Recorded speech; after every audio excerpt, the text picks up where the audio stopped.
Well, I had to come out here and make a couple of jumper wires. Yeah, I'm working on that 47. I can almost get it out now. You know, my driveway, every day it's been plowing and I've been scraping the slush off. So I think, like now, I think when it froze, you know, this morning it is froze a little bit, I think I could get it out. But I'm waiting. But one of the things I have to do on that is wiring.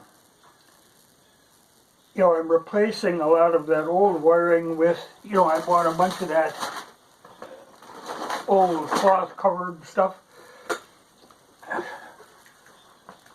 But I'm trying to kind of figure out, you know, some of the routing of the wiring and stuff. And what I needed was a decent set of jumpers so that I could hook like a tail light up and then go and see, you know, which wire it was. So I made up a couple of them. They're always handy to have though, you know, for hot wiring or anything. So I had to go in town and get clips. So I was in town again yesterday. Oh, you know, not my favorite thing to do, but I wanted to get ahead on a lot of stuff. You know, odds and ends. I keep, you know, as time goes by, I keep thinking, you know, what I really should have is some of this ahead and some of that ahead. So I've been doing that. Because things could go completely to hell at any time, you know, very easily.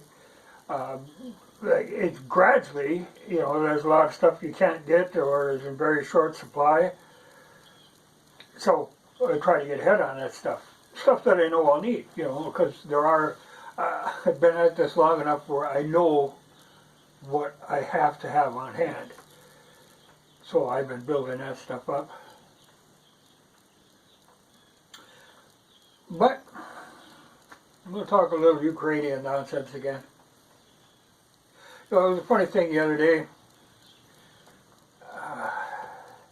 There was an airplane in Italy that was supposed to be loaded with humanitarian aid.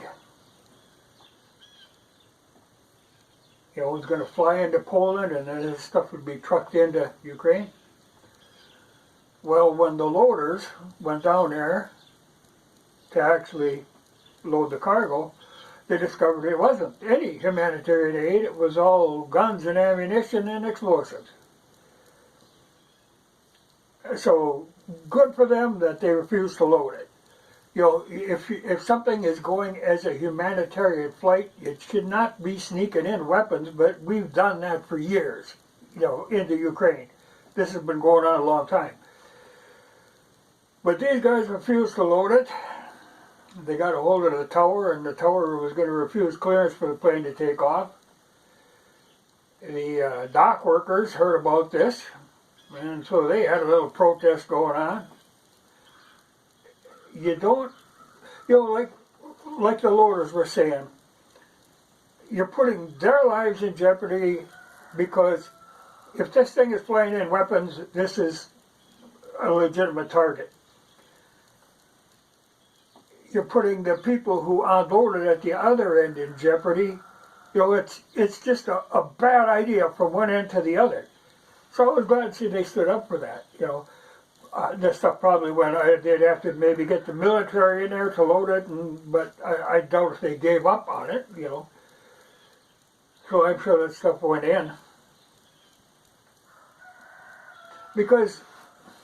I look at this altogether differently than what most people do. I hear strange things that people think, you know, Ukraine is going to come out on top on this. Yep, they're just, you know, and if you listen to our propaganda, that's kind of the idea. You get that. Oh, they're putting up a valiant fight and they're going to win. And, you know, that just ain't so. And the more weapons you pour in there, the more people are going to die, the more this is going to drag on. But the end of this is a foregone conclusion. You know, the only thing is now, as time goes by, the Russians do get rid of more of them Nazis because they get them, like right now. Okay, like it's funny, people. Oh, why are the Russians so slow? Oh, they must be, like it was. Oh, they had bad tires. Oh, they ran out of gas. Oh, they got no food. It's all the stuff people are making up. But the idea when they went in there was not gonna wreck everything. If they wanted to, they could have gone first day. They could have flattened Ukraine. You could just, if you didn't care, you could have just bombed it into oblivion. That would have been the end of it. But that wasn't what they were trying to do. They're trying to get rid of that mess that they got going on there. So they're taking their time, trying to avoid civilian casualties, trying to avoid destroying infrastructure. But it's a hard thing to do. Because, like I say, the Ukrainians aren't afraid of blowing up stuff. They're, well, I've said before, a dead Ukrainian is worth a lot more in propaganda than a live Ukrainian is. So they don't hesitate. But it goes on. But now they, basically they've got these towns surrounded. Now how you gotta weasel them military people out of town without destroying the town. That's hard.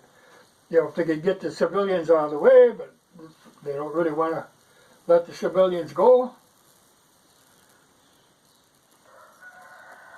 So it's going to drag on a while. But I think the Russians have pretty much got done what they wanted to do. They've pretty much secured the areas they need to secure.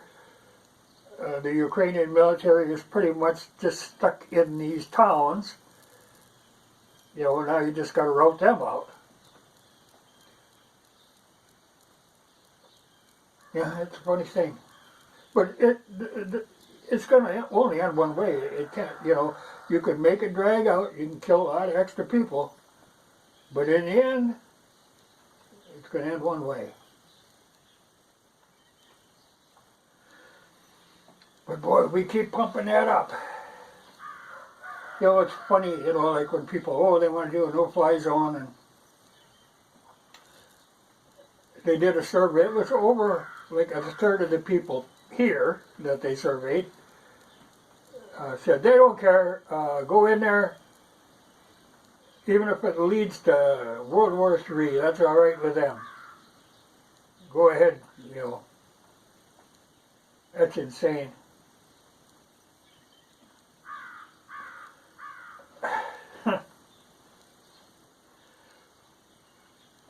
Well, like I say, I think it's kind of winding down, but the problem is now, we pumped so many weapons into there.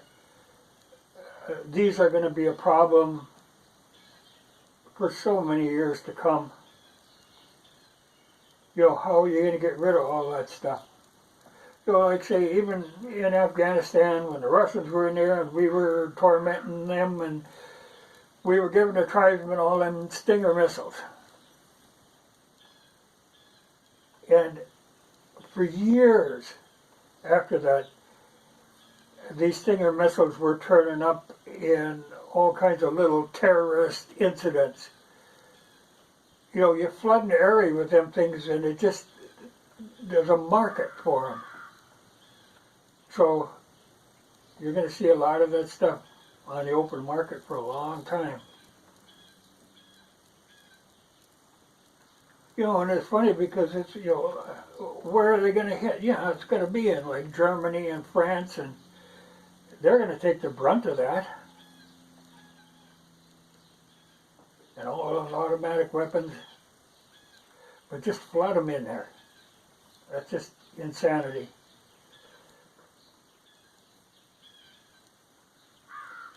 But we're determined. We got a hell of a propaganda machine going. And there's truth if you look for it, but you really got to look for it because since our media is completely in sync with that propaganda machine. But it's funny, I mean, once in a while you hear a little truth sneak through, not from our media, but like even out of India. Once in a while you get a little out of Germany, but they're pretty much stuck in that too. But there's a lot of stuff goes on that never actually, you won't hear about unless you're looking. You know, if you're looking real close, all of a sudden weird things turn up. You know, there was a television host in the one city that was going on a hell of a rant, you know, in Ukraine. You know, they say, oh, you know, the Ukrainians are the purebred Slavs. You know, they're the unadulterated. You know, it's wild stuff. But that the Russians are mixed with Finns and Mongolians, and they're just, you know, subhuman. That's the whole, you know, we've heard all that before.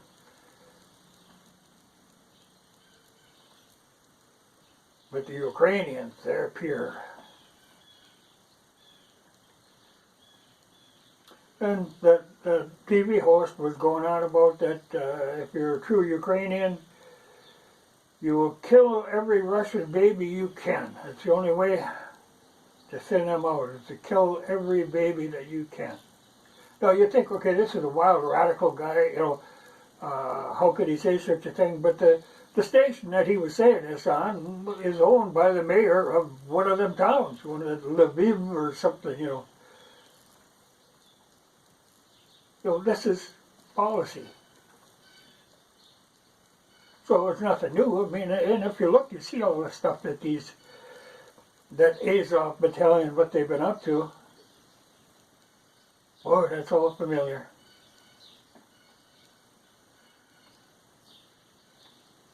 But I guess, you know, time goes by and people forget. You know, even when they're thinking, you know, nuclear war, oh, that's survivable. You know, they forget.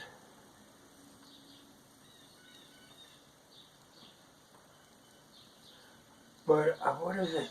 There's there's been a big rush on this. It's a certain, like potassium iodide. There's a certain thing that's supposed to you take if you've been exposed to radiation. Been a hell of a rush on that. Everybody's stocking up on that. You know, when you accept this as a possibility that we could be throwing nukes around, to the point that you go up and stock up on that, you'll put a hell of a run on the market on that particular ingredient.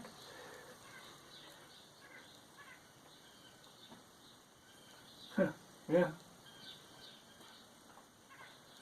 I'll have to look into that a little, because the bad part is now, you know, when you could do that, you make a rush on that. I mean, there are people who need that, you know, like the people that are working around nuclear reactors and all that stuff. And if all of a sudden that stuff isn't available because people have hoarded it up waiting for the big one, that wouldn't be a good thing either. Because stuff like that can be in short supply.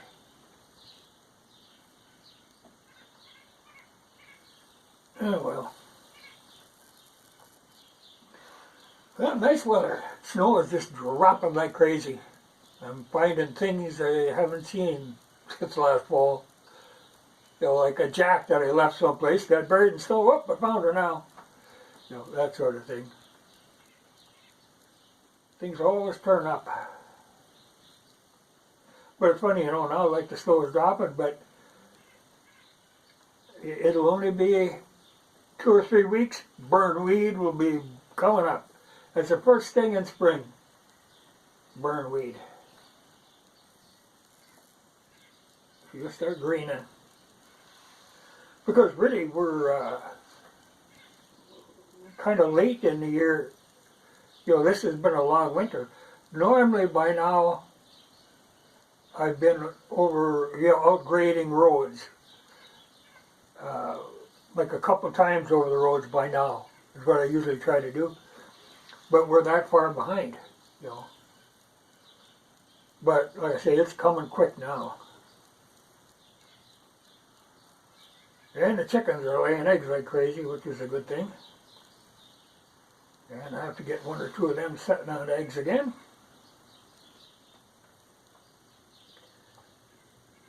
But it is, the news was never good. Every morning I wake up, take a look, see if we're still, if we're bombing each other or what's going on, because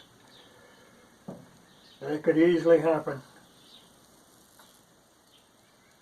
And it's funny because then that spokesman for the White House says, oh, no, we're not interested in World War III. And you've been pushing it and pushing it. I think World War III is interested in you. So, awfully good chance we're going to get it. You'd think cooler heads will prevail. We got no cool heads. You look at them people, they're wild, warmongering bunch.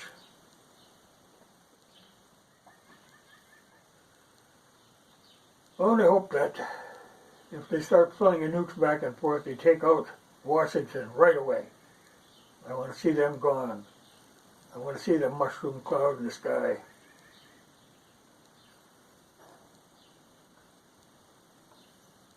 That would be a good sign. Then while they're at it, they can go and blast on into California and let it tip off into the ocean. It'd be all right with me. I've had about enough of them. So, we'll maybe get our wish. But damn, them politicians are idiots.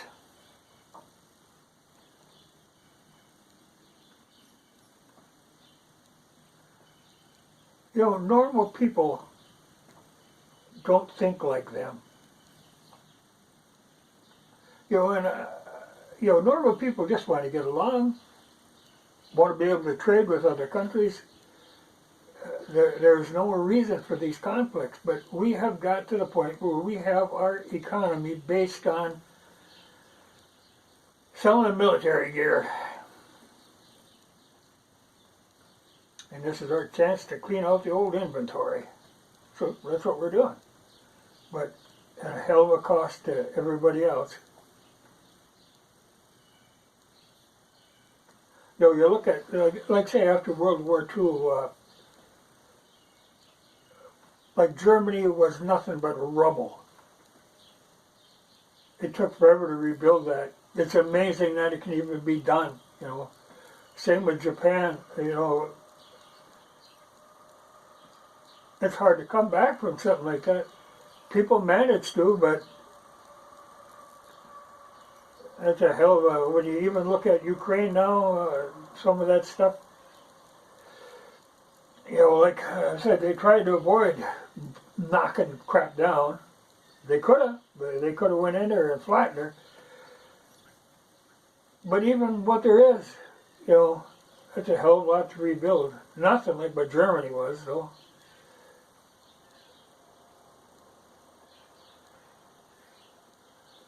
Well, and even England took their share of a beating. And I guess, the problem is we've never had that here. We've never seen what really total war will do, that amount of destruction. So I guess we kind of think, won't affect us. But things have changed.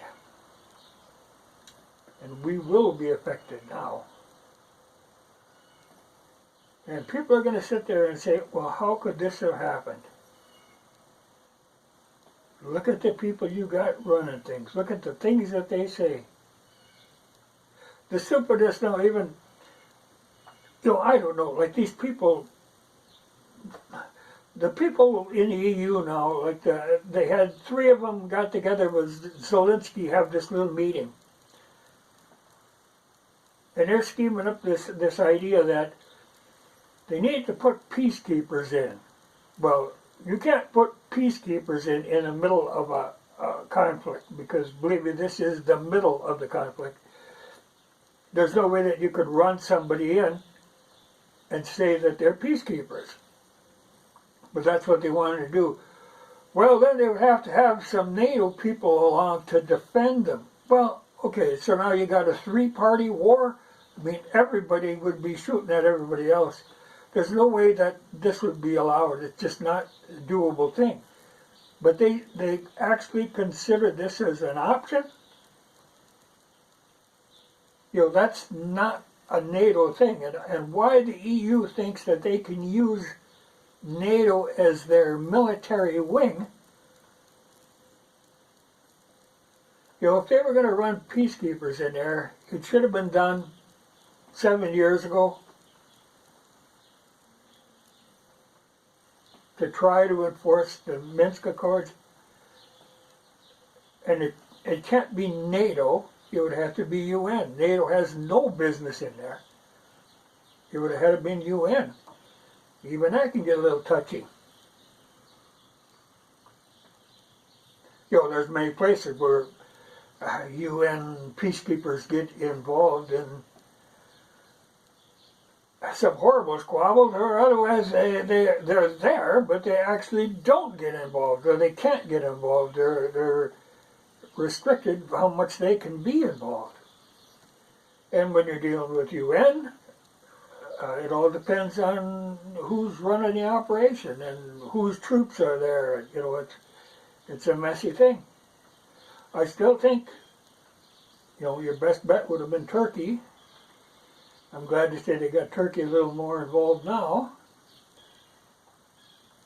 But if it ever gets to the point that you're going to run peacekeepers in there, which that'd be a hell of a job, because with all the weapons you poured in there, even if this comes to some kind of a ceasefire, it isn't going to stop. I mean, they're going to be these Ukrainians are going to be constantly shooting missiles, and it's going to be unending unless you actually completely destroy the Ukrainian military. Well, and then you know that I don't see how you're going to end that. And I really don't see as much of a problem as Zelensky is. You know, the theory is, oh, they wouldn't try to overturn the government, but God, I think they have to. You know, because before this 2014 thing, there was a lot of people that were in power in Ukraine that wanted nothing to do with that. You know, this whole going with the West thing. But we got rid of them in a hurry. You know, a lot of them were kicked out of the country, and now even there was some woman who used to be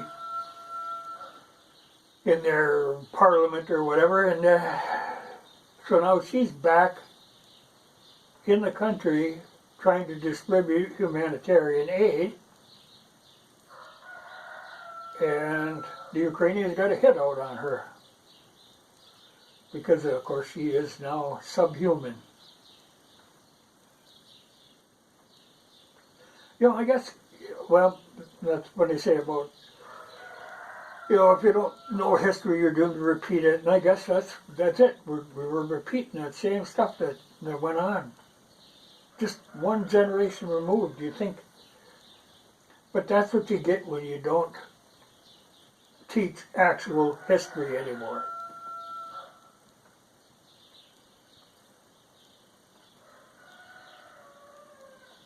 Huh? We'll see.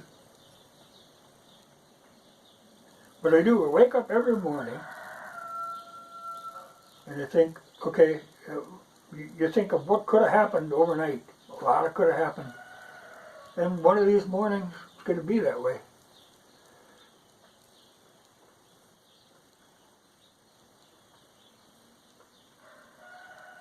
It's freaking a lot of people out. There are a lot of people who really didn't grasp the seriousness of this situation, thinking it's just a little skirmish over there. And now they're coming to realize that this isn't one of our normal little meddling proxy war things. This is getting real deadly on a global scale. You have to make it sure people have, that people actually complain about is that the price of gas went up. You know, that's a symptom, but that ain't the problem. The problem is you got death staring you in the face and you don't realize it. And you're worried about gas going up. Yeah. But they keep pouring out the propaganda. Everybody thinking Zelensky is just a hell of a guy.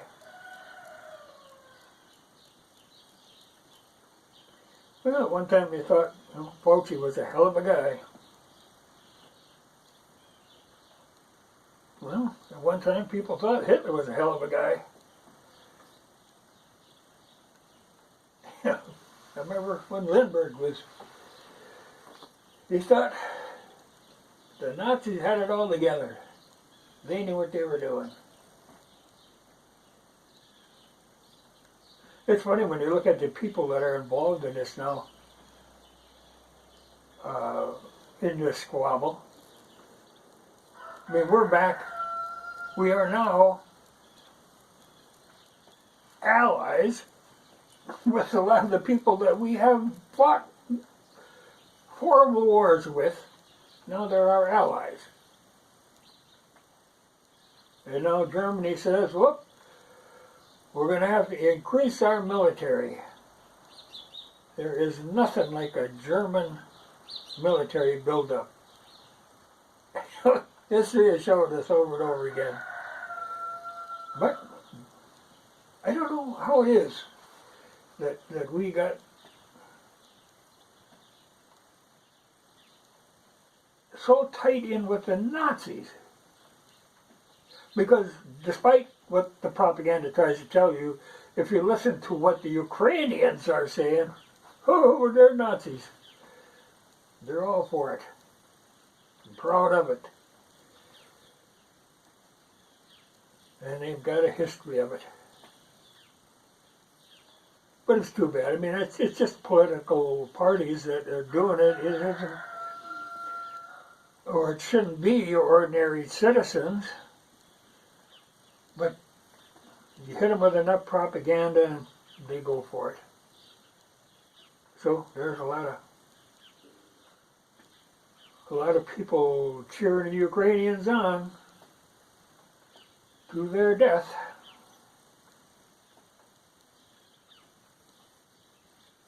Yeah, so the situation. I have to think what I'm going to do today. Well, I got my jumpers. I have to start.